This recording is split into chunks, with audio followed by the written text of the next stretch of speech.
अगर आपकी उम्र 40 और इसके ऊपर है तो आज का वीडियो आपके लिए है। आज मैं बात करूंगी मेनोपॉज, सिम्टम्स और इसके मैनेजमेंट के बारे में।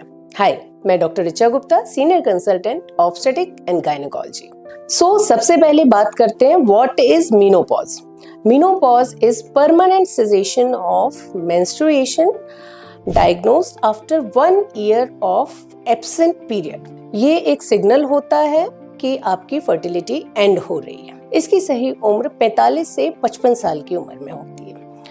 अगर मेनोपॉज 40 साल से पहले होता है तो इसको अर्ली मेनोपॉज बोलते हैं या premature menopause. Now what are the causes of menopause? तो मेनोपॉज नेचुरली जो ओवरी होती हैं उसकी फंक्शनिंग का कम होने के कारण हो जाता है। इसकी वजह से ईस्ट्रोजन हार्मोन बॉडी में कम हो जाता है और इसके सिम्टम्स आना शुरू हो जाते हैं। अब बात करते हैं perimenopause. It's a multi-year transition from abnormal period, irregular period, hormonal shift to complete menopause। 4 से 5 साल टोटल लग जाते हैं हार्मोनल शिफ्ट टू मेनोपॉज होने में। Menopause is not a sudden process, it's a gradual and transient phase. अब बात करते हैं मेनोपॉज के लक्षण और सिम्टम की।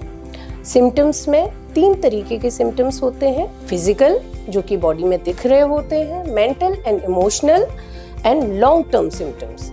फिजिकल सिम्टम्स जैसे कि हॉट फ्लशेस, नींद ना आना, vaginal drawing, sleep disturbance, mood swings, night sweats, joint pain, weight gain and metabolic disturbance. Emotional and mental symptoms like mood swings, low moods, anxiety and difficult concentration. Long-term health effects जैसे कि bone को कमज़ोर होना या thinning होना, जिसको कि हम ऑस्टियोपोरोसिस बोलते हैं। हार्ट पे इफेक्ट आना because estrogen hormone keeps your heart healthy. So these are the long term effect like आपकी लिवर हेल्थ, हार्ट हेल्थ, आपकी bone health. So this affects because of menopause। अब हम बात करेंगे इन symptoms को हमें मैनेज कैसे करना है। So we can manage it by lifestyle modification and by behavioral changes, by support and by medication। सबसे पहले बात करते हैं lifestyle modification की। Lifestyle modification means healthy diet, calcium rich diet, vitamin D, ये सारे लेने से बोन हेल्थ बहुत अच्छी होती है, तो हमें उसको फॉलो करना है।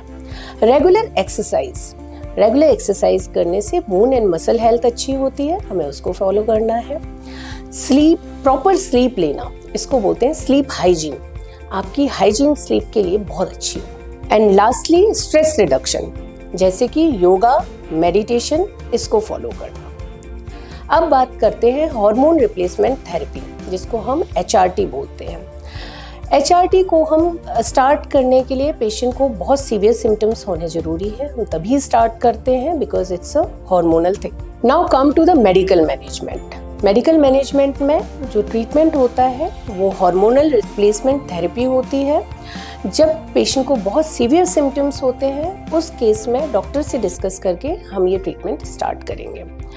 Other treatment like phytoestrogen that could help in your symptoms, आप उनको भी डॉक्टर की एडवाइस से स्टार्ट कर सकते हैं। नाउ सपोर्टिव मैनेजमेंट, जैसे कि आप अपने पार्टनर से बात करें, अपने फ्रेंड से बात करें, एक ग्रुप बनाएं, keep your self engage, enjoy your life so that your symptom will be relieved.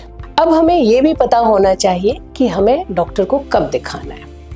जब आपके मेनोपॉज के सिम्टम इतने सीवियर हो कि आपकी day to day routine life affect हो रही हो, तब आपने डॉक्टर को दिखाना है।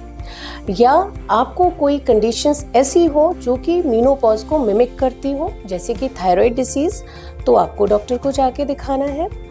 या फिर कि आपके आगे के ट्रीटमेंट को आपको डिस्कस करना है डॉक्टर को, उसके लिए आपको दिखाना है। और मेनोपॉज के साथ लॉन्ग टर्म हेल्थ मैनेजमेंट आपको कैसे करना है, इन सब के लिए आपको अपने गायनेक को दिखाना है। So be safe, stay healthy. Thank you.